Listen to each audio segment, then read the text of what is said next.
बघा क्वेश्चनमध्ये काय सांगितले, A D bisect exterior angle of angle C A K of triangle A B C. A B C हा triangle आहे, त्याचा के ए सी हा एक्सटेरियर अँगल आहे.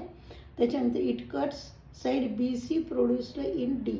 आणि जर हा ए डी हा बी सीला इंटरसेक्ट केलेला आहे, जे बी सी प्रोड्यूस केल्यानंतर डी पॉईंटमध्ये, such that B dash C dash D.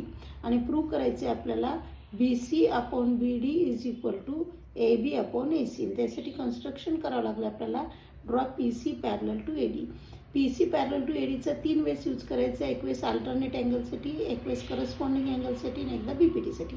तर P C is parallel to A D and A C is transversal घेऊत आपण. तर हा सी अँगल कॉन्ग्रंट आहे ए अँगलला.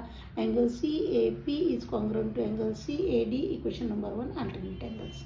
परत P C is parallel to A D घेईल and B K is transversal. हा वरच्या साईडचा असलेला ए अँगल कॉन्ग्रंट आहे पी अँगलला. Corresponding angle K A D is congruent to angle A P C. बघा इथे लिहिलेलं आहे करस्पॉन्डिंग अँगल. Equation number 2. गिव्हनमध्ये हे 2 ए अँगल कॉन्ग्रंट दिलेत. Angle K A D is congruent to angle C A D.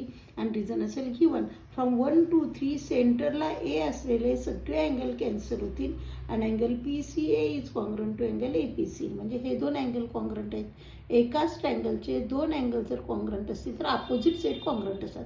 त्याच्यामुळे A P is congruent to A C, opposite side of congruent angles. Equation number 4.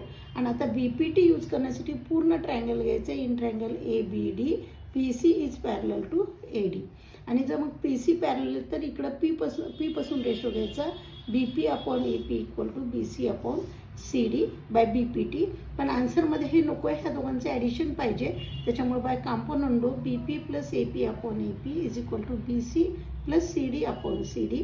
फिगरमध्ये बघा B P plus A P म्हणजे A B मिळेल. A B upon A P is equal to B C plus C D म्हणजे B D upon B C.